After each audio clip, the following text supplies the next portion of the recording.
Vicki works at hrknowledgebase.com. She's a best-selling author, national speaker, and human resource expert. Her previous types of jobs are stockbroker, insurance agent, and in corporate human resources. She loves to do coffee and conversations, gardening, and photography.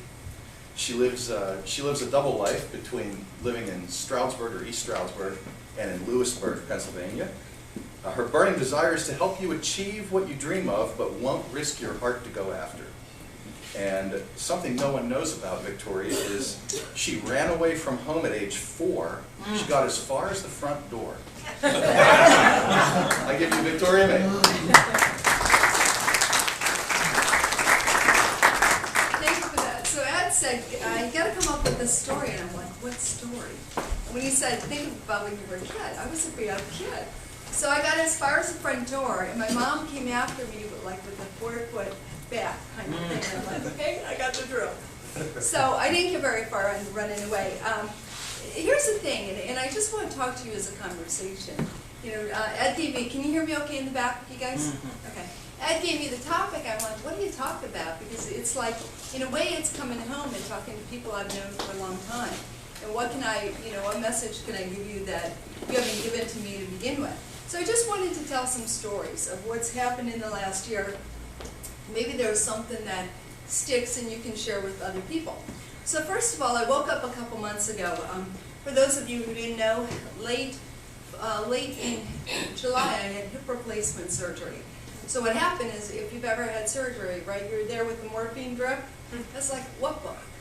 You're in a whole different land. So I woke up one day and I found I'm this best-selling author. By the way, the book, if you haven't seen it in the back of the book, Building the Ultimate Network, I'm chapter 22, page 207, called Commanding the Room. And I learned that from you guys. So when I wake up and I'm this best-selling author, I'm like, well, what do I do now? Who do I talk to? How do I talk to them? And what do I, that kind of thing. So I want to rewind, what the last year has been like. And before I forget, any books that are sold today, they cost $10 or $20. And I can take Visa, MasterCard, or your check or cash. $10 of every book goes to Rotary. So that's my commitment to your club. So a year ago, I was here, I think, if I remember right, for Christmas. I could barely walk like 25 feet. And some of you remember. It was very painful. And instead of having one of the twins, I have Steve with me today. I had 2 twins, Steve and Stephanie. And Stephanie's retired for a bit. My goal is to someday, and I say someday soon, be crutchless. And for me, that's like rewinding my life 15 years.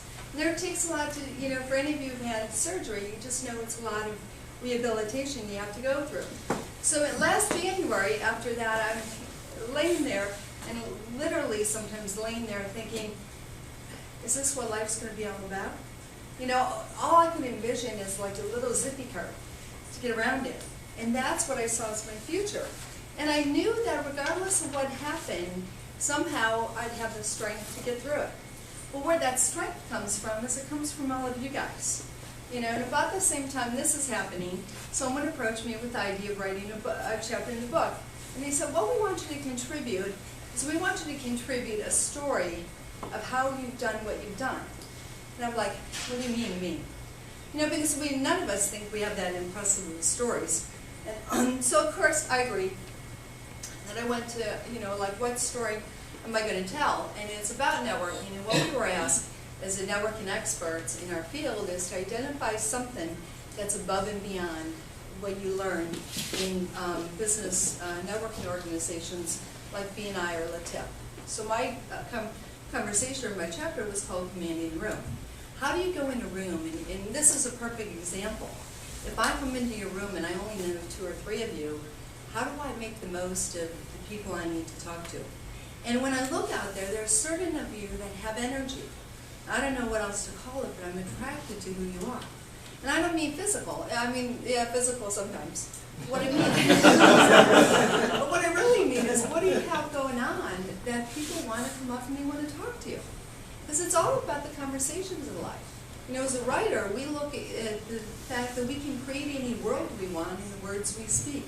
are the words we leave with others. So that's really what my story was all about. And I failed miserably at networking when I first tried it. But I learned from other people in the room who were willing to coach me, and I was willing to listen to what they had to share. So that's what my story is all about in the book. And the real story, and it's not the story I wanted to write, because some of you know I'm writing a book called The Couch and the Hairball. It will, hopefully, we'll have it out this year, but that's the story I really want to tell, because it's my story, but we're all about stories, all of us. It's, again, which ones do I choose to share with other people? So even after I was notified that my chapter was accepted, I didn't believe it. I'm like, no, this can't be true. So Memorial Day came, and some events happened, and I was at the point then that I really couldn't get around.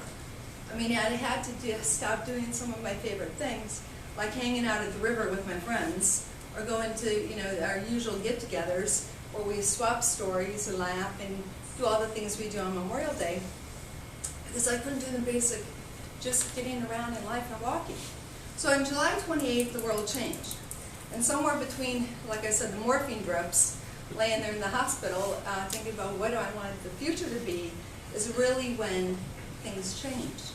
Now, some of you, you guys were great because you supported me. Whether it was in your thoughts, your prayers, your cards, your wishes, it was amazing. Not only this community, but every community I have around the globe, because I believe in staying connected. But there were a couple of people that kind of, in this room, kind of jumped up. The Waves, of course, Bob and Doris have been there for a long time for me and supportive. But there was one person who arrived a couple of days after surgery. In one hand, he had a pair of shoes that I said, oh, I need a pair of shoes. In the other hand, he had 5 pounds of chocolate. So, thank you to Jim and Margie, because without that, life wouldn't have gone on. So, leading up to surgery and afterwards, I got that, sometimes it's hard for us to look at other people and ask for help. I mean, that was me. I haven't asked for help for a long time. And those of you who know me know I'm a very independent person, always have been. But sometimes we just have to reach out to our families and friends and people that are strangers, but they're still our families and friends, and ask for help. So within fast forward a little bit, within 2 months of having surgery, I'm there, I was doing everything the doctor is telling me, and I'm doing what I call rehab or therapy, 2-3 hours a day, every 90 minutes, the alarm's going off. The alarm meant, oh, by the way, I have to go exercise for about 40 minutes. So I'm in the midst of this therapy session, and the phone rings. And it's my publisher that says, oh, by the way, the book's coming out in 10 days. The book? What book? Once I realized, oh my, Dad, I forgot about it. And I go back, and I have a lot of work to do, because my commitment was, our team as the authors in the book, was to do certain things that it would hit best-selling status, which it did on the day it was launched. It was exciting. But I couldn't have done it by myself. Neither could everybody else that was part of it. But what we did is we relied on our extended family, our friends around the world, people that we said, here's this thing we're doing. If it helps you, great. But you can help us by at least going in and checking it out. And that's what happened to make me a best-selling author. Now it's a great story, but I couldn't have been there without you guys helping me along the way. I may have said this. This is my new motto, so I say it all the time. And sometimes I don't realize when I say it. We create the world we live in by the words we choose to speak. And I truly believe that. Can you So say when that again? What's Say that? it again, loudly. Yeah, we create the world we live in by the words we choose to speak. And I truly believe that from my heart. And I see all of you doing it. So when we look at as we travel around the world, Ed gave me the thought of coming home. I'm like, what about coming home? How am I going to write about it? How am I going to talk about that? Because my story is different. I really had to look at what home meant. For us, for some of you, home means we've never left Stroudsburg. And that's great. I'm just not one of those people. I'm a person that started in this part of Michigan, not the thumb area, the whatever you call it, the pinky area, pinky knuckle area. And I've traveled around the U.S., and I have friends everywhere. And I really didn't notice that the friends I had until I started to reach out and say, hey, I need X, whatever X is. So it may seem like a small thing, but I really invite you to look at what you call home. and look at everyone that you meet as kind of an extended family member that you just maybe haven't spent a lot of time with. But, you know, it's amazing what you provide when you do something simple like saying to somebody, do you want to sit down for a cup of coffee? Have a coffee and conversation. As some of you know, this is my thing. I do coffees and conversations. But the biggest compliment and the biggest honor we can give people is the opportunity of our time. And in our time, use that to connect with them, to find out what they're all about, to honor the person they are and the contributions they did. It was interesting. I wasn't going to tell the story, but last week I was sitting with a former Major League Baseball player. We're having coffee and conversation, and he didn't want to talk about baseball. I respect that. So we're talking about something else, and at the very end, he said to me something that was just so telling. I said, well, what's your greatest, thing you miss about baseball? And we went wherever the conversation went. At the very end, he came back, he said, I talked to a lot of people. And he said, a lot of people just dismiss that baseball takes work. They think it's easy to take a bat, hit the ball, and do what we do. And I realized in that moment that no one really listened to him anymore because he's not a baseball player. And he doesn't know how to connect with anybody because his whole world of 35 years in the major leagues was spent playing baseball, talking to baseball guys or talking to the news. And so we actually just came from Stroudsburgs where I met him again and had a conversation. And my whole thing with talking to him is, you're in the sea of people you can relate to, communicate to. You've always used baseball as your card to connect. How about let's try some other tools? And it was amazing in an hour and a half just to have a conversation with him and tell him what us normal folks, like little small business owners and medium-sized business owners, how we talk to each other and how we make those connections. But it was really out of just listening to him and realizing that there was some part of him that still needed to be honored and recognized for the career he gave to baseball. So, I really invite you to look at that and look at all your conversations that you have with intentionality. My intent when I talk to somebody, I don't know what it's going to produce. It's not an agenda. And some of you know I ask really weird things. And oh, by the way, wherever Santa Claus is, Santa, thank you. Do they look good? So it's really saying the things that you didn't say before that get people to be honest, be genuine, and form lasting relationships, whether or not they're part of your home or your family.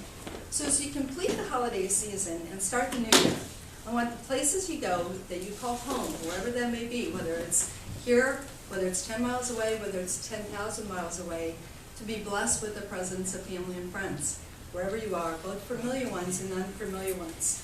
And as I go through my travels, I really appreciate you and honor you all for welcoming me home every time. Thank you.